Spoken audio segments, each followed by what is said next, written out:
పైడి రాకేష్ రెడ్డి గారు చెప్పండి. కేటీఆర్ పై ఎఫ్ఐఆర్ నమోదైంది, ఒకవైపు ఈడీ కూడా ఎంటర్ అయింది. ఇదంతా బీజేపీ బీఆర్ఎస్ కలిసి బీజేపీ అటు కాంగ్రెస్ కలిసి చేస్తున్నారని బీఆర్ఎస్ నేతలు ఆరోపిస్తున్నారు. ఎట్లా చూస్తారు? ఇప్పుడు ముఖ్యంగా రాష్ట్ర ప్రజలు గమనించాల్సింది ఏంటంటే వాళ్ళు దొంగలు ఒకటైతారు తప్ప ఈ ధర్మాన్ని గురించి దేశానికి గురించిన బీజేపీకి ఎటువంటి మలినం లేని పార్టీది. దీన్ని ఒకవేళ మేమే ప్రధానంగా డిమాండ్ చేస్తున్నాం, ఈ సిబిఐ ఎంక్వైరీ చేస్తున్నాం. ఇది ఒకటే కాదు, ఈ రేసే కాదు, అన్ని రేసుల మీద ఎంక్వైరీ అడుగుతున్నాం. కానీ కేటీఆర్ కూడా చెప్తున్నారు, నేను చేసినటువంటి ట్రాన్సాక్షన్ ఏదైతే ఉందో దానివల్ల 100 కోట్ల బిజినెస్ వచ్చింది, ఎందుకు కేసు పెడుతున్నారో అర్థం కావట్లేదని అంటున్నారు. ఇప్పుడు కేటీఆర్ గారు అతని వెర్షన్ ఏందో అతను సమర్థించుకోవడానికి చట్టబద్ధ సంస్థలు. కానీ ముఖ్యంగా ఏంటంటే ఈరోజు భూమాత ధరణి ఏదైతే ఉందో గౌరవనీయ ఉప ముఖ్యమంత్రి గారు బట్టి విక్రమార్ గారు కూడా చెప్తున్నారు 2,50,000 కోట్ల అవినీతి జరిగిందని. మేము ప్రధాన డిమాండ్ ఏంటంటే ఈ 2,50,000 కోట్లు తిన్న వాళ్ళు ఎవరు, వాళ్ళని గక్కించాలా.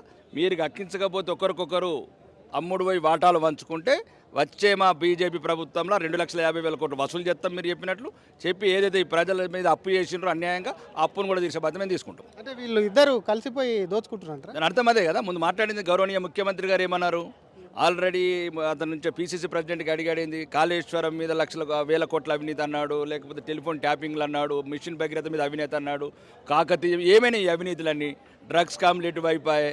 ఇవన్నీ కుమ్మక్కయి ఈరోజు తెలంగాణ ప్రజలని మోసం చేస్తున్నారు. ఇద్దరు కలిసి ఒకటైనరు.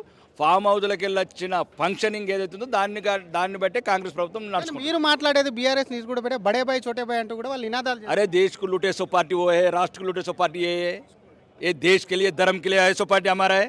దేశాన్ని దోచుకున్నది కాంగ్రెస్, రాష్ట్రాన్ని దోచుకున్నది బీఆర్ఎస్. 1,000 కోట్లు 1,00,000 కోట్లు అప్పు చేసిన పార్టీలు ఇవి.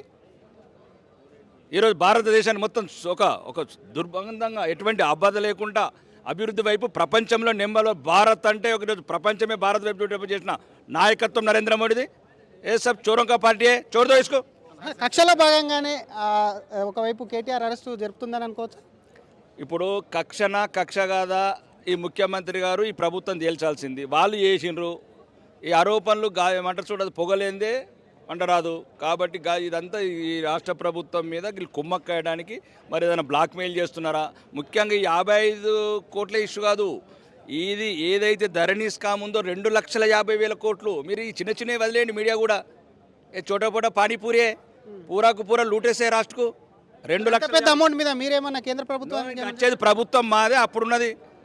జబ్కు జబ్ సబ్కు సబ్ దూద్ కా దూద్ పానీ కా పానీ సబ్కు సబ్ చెర్లాపల్లి చెంచల్ కూడా. మీరేమైనా సరే సిబిఐ వంటి సంస్థల్ని ఆహ్వానిస్తారంటున్నా వాళ్ళు. రాష్ట్ర ప్రభుత్వం అండి, అధికారంలో వాళ్ళు ఉన్నారు. ఒకవేళ నిజాయితీ ఉంటే ఇప్పుడు ప్రధాన డిమాండ్ కూడా సిబిఐ ఎంక్వైరీ అడుగుతున్నాము. 2,50,000 కోట్లు ఎవడబసోమండి? పేద ప్రజలకు ఇల్లు లేవు, పెన్షన్లు లేవు, రేషన్ కార్డు లేవు, నిరుద్యోగులకు ఉద్యోగాలు లేవు, హోమ్ గార్డులను పర్మినెంట్ చేయట్లేదు. వందలాది సంవత్సరాలు రాష్ట్రంలో ఉంటే 1,00,000 కోట్లు దోచుకుంటారా? అది ప్రభుత్వం ఆరోపిస్తుంది.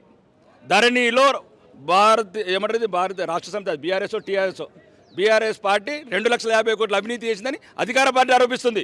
ఈ 2,50,000 కోట్లు మర్యాదగా వసూలు చేస్తారా ప్రజల డబ్బు, లేకపోతే ఇవి వడ్డీతో సహా వసూలు చేసే బాధ్యత భారతీయ జనతా పార్టీ. అరెస్టులు కూడా కొనసాగుతాయని అంటున్నారు. మరి అలా బీజేపీ నేతలు ఏమన్నా ఉంటారంటారా?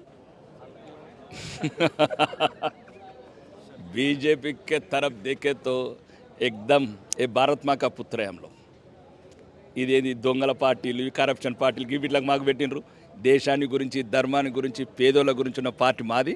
భారతీయ జనతా పార్టీకి అట్లా మళ్ళీ అంటనివ్వము. మాకు అట్లాంటి ఏమి ఇబ్బంది ఏం లేదు. ఒక్క కామెంట్ చేయండి కేటీఆర్ అరెస్ట్ మీద, మీరు ఎట్లా చూస్తారనేది. చట్టము తన పని తను చేసుకుపోతుంది. థ్యాంక్ యూ అండి. ఇది ఒకవైపు కేటీఆర్ అరెస్టుకు సంబంధించి చట్టం తన పని తను చేసుకోబోతుందని చెబుతూనే 2 లక్షల పైగా కోట్లు కూడా ఒకవైపు కూడా అవినీతి చేశారు. దాన్ని వదిలేసి ఈ 50-55 కోట్లకు సంబంధించినటువంటి దాని మీద మాట్లాడమేంటి, దీని అన్నిటి మీద ఎంక్వైరీ జరపాలి. కేంద్ర దర్యాప్తు సంస్థలను కూడా ఇక్కడ జరిగినటువంటి అవినీతి పైన లేఖ రాస్తాం, వీటి మీద చర్యలు తీసుకునేలా కూడా పూర్తి స్థాయిలో మేము ఒత్తిడి తీసుకొస్తాం. ప్రస్తుతం ఉన్నటువంటి రాష్ట్ర ప్రభుత్వం కూడా వీటన్నిటిపైన ఎంక్వైరీ చేయాలి అంటూ కూడా ఎమ్మెల్యే పైడి రాకేష్ రెడ్డి డిమాండ్ చేస్తున్నారు. కెమెరామెన్ కోటితో శ్రీధర్, RTV హైదరాబాద్. మరిన్ని వీడియోస్ కోసం ఛానల్ ని సబ్స్క్రైబ్ చేయండి. లేటెస్ట్ అప్డేట్స్ కోసం వాట్సాప్ ఛానల్ ని ఫాలో అవ్వండి. ఆ లింక్ డిస్క్రిప్షన్ లో ఉంది.